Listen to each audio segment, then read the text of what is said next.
आज हम लोग पॉलिटी में राज्य पुनर्गठन के विषय में देखेंगे और उसके बाद हम लोग एंट्री करेंगे मूल अधिकार में। तो चलिए देखते हैं एक एक करके एक एक टॉपिक को।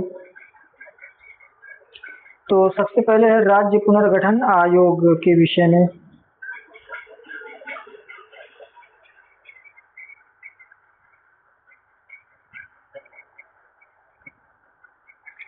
तो चलिए देखते हैं भारत में राज्य पुनर्गठन आयोग कौन कौन से राज्य पुनर्गठन आयोग हुए हैं उनके बारे में। तो सबसे पहले देखिए धर आयोग। धर आयोग का जो गठन होता है 1948 में हुआ। धर आयोग के अध्यक्ष कौन थे? तो एस के धर धर आयोग के अध्यक्ष थे। इसकी मुख्य सिफारिशें क्या थी? राज्यों का गठन भाषा के आधार पर नहीं होना चाहिए। दूसरी चीज, प्रशासनिक सुविधा के आधार पर राज्यों का गठन किया जाए और उसके साथ साथ राष्ट्रीय एकता को प्राथमिकता दी जाए। मतलब अब जैसे भारत है तो भारत में कई भाषाएं बोलने वाले लोग होते हैं। जैसे हम लोग देख सकते हैं यूपी ही है, अगर हम लोग साउथ या ईस्ट यूपी की देखें तो यहाँ पर ज़्यादातर भोजपुरिया वाले मिलते हैं। वहीं अगर हम लोग वेस्ट यूपी में चले जाएं तो यहाँ पर हमें क्या मिलता है? ब्रजभाषी। अगर हम लोग नॉर्थ यूपी में चले जाएं यानी उत्तर यूपी में तो वहाँ हम लोगों को नेपाली वाले मिल जाते हैं।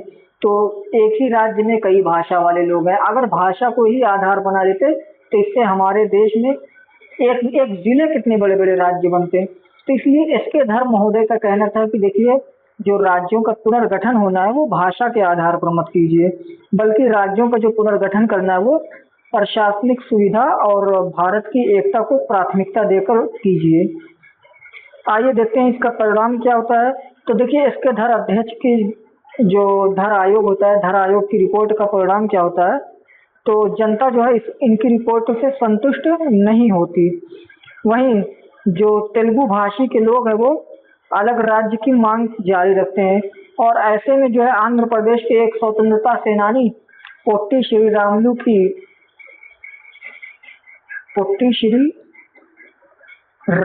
की भूख हड़ताल में मृत्यु हो जाती है। इससे मामला और गर्मा जाता है। भाई अभी हमारे देश को आज़ादी कब मिली है? 1947 में, ठीक। और भाषा के आधार पर जो बवाल शुरू हो जाता है ये 1948 में। तो आज़ादी के जस्ट एक ही साल में ये बवाल जो हो रहा है, क्या ये हमारे देश के लिए सही था? ये हमारी देश की एकता के लिए सही था? नहीं ना। तो इसलिए सरकार भी पूरी तरीके से एक्टिव हो जाती है और इस पर काम शुरू करती है। आइए देखते हैं अगला जो आयोग का गठन होता है उसके बारे में। इसके धर आयोग के बाद जो है जेवीपी समिति का गठन होता है। तो जेवीपी समिति का जो गठन होता है इसमें देखा जाए 1948 में जेवीपी समिति का गठन होता है और इसके सदस्य कौन कौन होते हैं? जवाहरलाल नेहरू, वल्लभ भाई पटेल, पट्टाभी सीतारामैया। तो देखिए जवाहरलाल नेहरू, वल्लभ भाई पटेल, पट्टाभी सीतारामैया ये तीनों जेवीपी समिति के सदस्य होते हैं। तो J for Jawaharlal Nehru, B for Vallabh bhai Patel, P for Pattabhi Sitaramayya. आइए देखते हैं गठन का कारण क्या होता है जेवीपी समिति का। तो इसका मेन कारण होता है धर आयोग की रिपोर्ट से बढ़ते विरोध के कारण जो राष्ट्र की एकता को खतरा हो रहा था। दूसरी चीज, जेवीपी समिति की मुख्य सिफारिशें क्या क्या होती हैं वो देखते हैं। तो देखिए जेवीपी समिति कहती है कि भाषा के आधार पर तुरंत राज्य न बनाए जाए। मतलब जेवीपी समिति कहती है कि भाषा के आधार पर राज्य बनाओ लेकिन तुरंत भाषा के आधार पर राज्य न बनाओ। वहीं पहले राष्ट्र की एकता और सुरक्षा पर ध्यान दिया जाए। यानी जेवीपी समिति कहती है कि हमारे देश में एकता, अखंडता ये सब पहले उस पर ध्यान दो, उसके बाद भाषा के आधार पर गठन उठन की बात करेंगे। वहीं अगली बात कहती है कि भविष्य में आवश्यकता होने पर भाषा के आधार पर राज्यों के पुनर्गठन करने पर विचार किया जा सकता है। मतलब ये सीधे सीधे कहा जा सकता है कि जो धर आयोग है और जो जेवीपी समिति है इन दोनों का कहना था कि भाषा के आधार पर गठन ना ही किया जाए तो ये ज़्यादा बेहतर होगा। तो यही इसका निचोड़ है। चलिए देखते हैं अगली स्लाइड में जो एक और राज्य पुनर्गठन से संबंधित आयोग है। तो देखिए अब है फजल अली आयोग। तो फजल अली आयोग के विषय में देखते हैं हम लोग।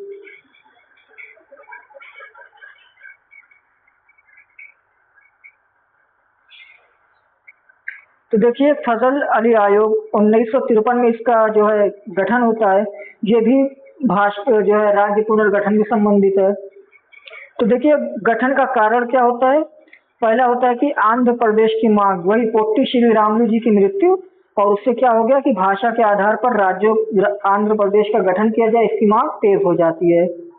इसमें यह कहा जाता है कि जब हमारे देश की जो स्वतंत्रता सेनानी है उनकी बात नहीं सरकार मानती तो फिर आम आदमी की क्या ही मानेगी। तो इसका असर पड़ता है केंद्र सरकार पर। दूसरी चीज यही पोट्टी श्री रामुलु जी की मृत्यु। आइए देखते हैं कि जो फजल अली आयोग है इसके सदस्य कौन कौन है। तो सदस्य में थे न्यायमूर्ति फजल अली। तो देखिए अध्यक्ष जो होते हैं फजल अली जी होते हैं। ये क्या होते हैं, जो है जज होते हैं। दूसरे हैं के एम पडिक्कर। तीसरे हैं एच एन कुंजरू।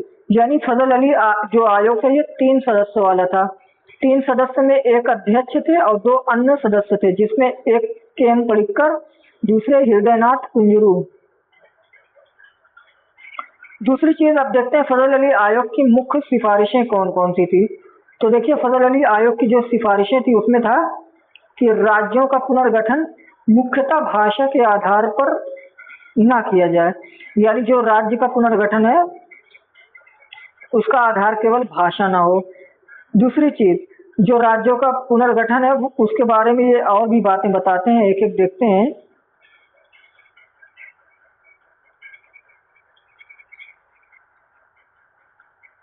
तो देखिए राज्यों का जो पुनर्गठन होना चाहिए किस किस आधार पर हो। भाषा देखी जाए, प्रशासनिक सुविधा देखी जाए, क्षेत्रीय पहचान देखी जाए, विकास देखा जाए। यानी कौन सा क्षेत्र पिछड़ा है ये सब ध्यान में देकर राज्यों का पुनर्गठन हो।